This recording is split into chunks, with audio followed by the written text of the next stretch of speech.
യൂദിത്ത് 6-ാം അധ്യായം. ആഖിയോറിനെ യഹൂദർക്ക് ഏൽപ്പിച്ചു കൊടുക്കുന്നു. ആലോചനാ സംഘത്തിന് പുറത്തുണ്ടായിരുന്നവരുടെ കോലാഹലം നിലച്ചപ്പോൾ അസീറിയൻ സൈന്യാധിപൻ ഹോളോഫർണസ് ആഖിയോറിനോടും മൊവാബ്യരോടും വിദേശികളുടെ മുൻപിൽ വെച്ച് പറഞ്ഞു: ആഖിയോറെ, എഫ്രായിം കൂലികളെ, ഇസ്രായേൽ ജനതയെ രക്ഷിക്കാൻ അവരുടെ ദൈവമുള്ളതുകൊണ്ട് അവരോട് യുദ്ധത്തിനു പോകരുതെന്ന് ഞങ്ങളോട് പറയാൻ നിങ്ങൾ ആരാണ്? നബുക്കദ്നേസറല്ലാതെ മറ്റാരാണ് ദൈവം? അവൻ സൈന്യത്തെ അയച്ച് അവരെ ഭൂമുഖത്തുനിന്ന് നിർമ്മാർജ്ജനം ചെയ്യും. അവരുടെ ദൈവം അവരെ രക്ഷിക്കുകയില്ല. രാജസേവകന്മാരായ ഞങ്ങൾ ഒറ്റക്കെട്ടായി നിന്ന് അവരെ നശിപ്പിക്കും. ഞങ്ങളുടെ കുതിരപ്പടയുടെ ശക്തിയെ ചെറുത്തു നിൽക്കാൻ അവർക്ക് സാധിക്കുകയില്ല. ഞങ്ങൾ അവരെ അഗ്നിക്കിരയാക്കും. അവരുടെ മലകൾ അവരുടെ രക്തം കുടിച്ച് മതിക്കും. വയലുകൾ അവരുടെ മൃതശരീരങ്ങൾ കൊണ്ട് നിറയും. ഞങ്ങളെ ചെറുത്തു നിൽക്കാൻ അവർക്ക് കഴിവുണ്ടാവുകയില്ല.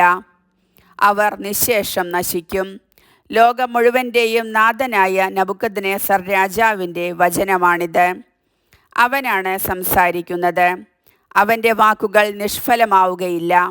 എന്നാൽ ആഖിയോറെ, അമ്മോന്യരുടെ കൂലിക്കാരനായ നീ ഇന്ന് പറഞ്ഞത് ദ്രോഹകരമാണ്.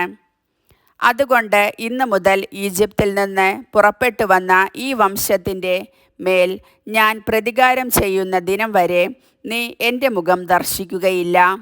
ഞാൻ മടങ്ങി വരുമ്പോൾ എൻ്റെ സൈന്യത്തിൻ്റെ വാളും എൻ്റെ ഭൃത്യന്മാരുടെ കുന്തവും ഏറ്റ് ശരീരം പിളർന്ന് നീ അവരുടെ വ്രണിതരുടെ കൂടെ വീഴും.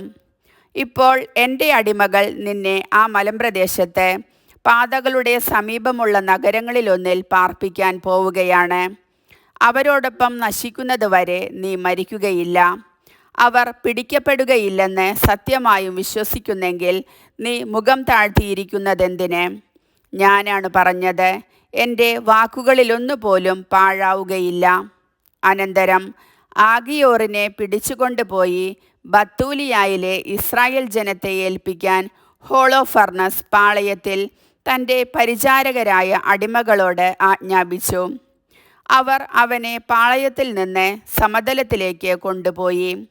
അവിടെ നിന്ന് അവർ മലനാട്ടിലേക്ക് കയറി ബത്തൂലിയായുടെ താഴ്വരകളിലെ അരുവികൾക്കരികെ എത്തി. നഗരവാസികൾ അവരെ കണ്ടയുടനെ ആയുധങ്ങൾ കയ്യിലെടുത്ത് ഓടി കുന്നിൻ മുകളിലെത്തി. കവിണക്കാർ കല്ലുകൾ എറിഞ്ഞ് അവർ മുകളിലേക്ക് കടക്കാതെ തടഞ്ഞു. എങ്കിലും അവർ മലഞ്ചരിവിൽ സുരക്ഷിത സ്ഥാനത്ത് എത്തി. ആഖിയോറിനെ ബന്ധിച്ച് കുന്നിൻ്റെ അടിവാരത്തിൽ ഉപേക്ഷിച്ചിട്ട് യജമാന സന്നിധിയിലേക്ക് അവർ മടങ്ങി. ഇസ്രായേൽ ജനം നഗരത്തിൽ നിന്ന് ഇറങ്ങി വന്നപ്പോൾ അവനെ കണ്ടു. അവർ അവൻ്റെ കെട്ടുകൾ അഴിച്ച് ബത്തൂലിയായിൽ കൊണ്ടുവന്ന് നഗരത്തിലെ നീതിപീഠത്തിനു മുൻപിൽ നിർത്തി. ശിമയോൻ ഗോത്രജനായ മിക്കായുടെ പുത്രൻ ഉസിയ, ഗൊത്തോനിയേലിൻ്റെ പുത്രൻ കാബ്രീസ്, മെൽക്കിയേലിൻ്റെ പുത്രൻ കാർമിസ് എന്നിവരായിരുന്നു അക്കാലത്തെ നീതിപാലകന്മാർ. അവർ നഗരത്തിലെ ശ്രേഷ്ഠന്മാരെ വിളിച്ചുകൂട്ടി. അവരുടെ യുവാക്കളും സ്ത്രീകളും സഭയിൽ ഓടിയെത്തി. ആഖിയോർ ജനമധ്യത്തിലേക്ക് ആനയിക്കപ്പെട്ടു. സംഭവിച്ചതെന്തെന്ന് ഉസിയ അവനോട് ആരാഞ്ഞു.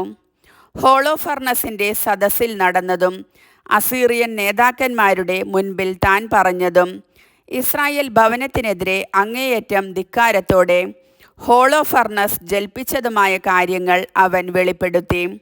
അപ്പോൾ ജനം ദൈവത്തെ സാഷ്ടാംഗം നമസ്കരിച്ച് ആരാധിച്ചു. അവർ അവിടത്തോട് നിലവിളിച്ചപേക്ഷിച്ചു: സ്വർഗത്തിൻ്റെ ദൈവമായ കർത്താവേ, അവരുടെ അഹങ്കാരം കാണണമേ. ഞങ്ങളുടെ ജനത്തിന് ഏൽക്കുന്ന അവമാനമോർത്ത് അവിടുന്ന് കരുണ കാണിക്കണമേ. അവിടത്തെ സമർപ്പിത ജനതയെ കടാക്ഷിക്കണമേ. അവർ ആഖിയോറിനെ ആശ്വസിപ്പിക്കുകയും മുക്തകണ്ഠം പ്രശംസിക്കുകയും ചെയ്തു.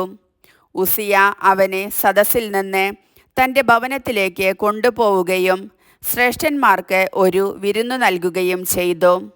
തങ്ങളെ സഹായിക്കണമേ എന്ന് അവർ രാത്രി മുഴുവൻ ഇസ്രായേലിൻ്റെ ദൈവത്തെ വിളിച്ചപേക്ഷിച്ചു. കർത്താവിൻ്റെ വചനം.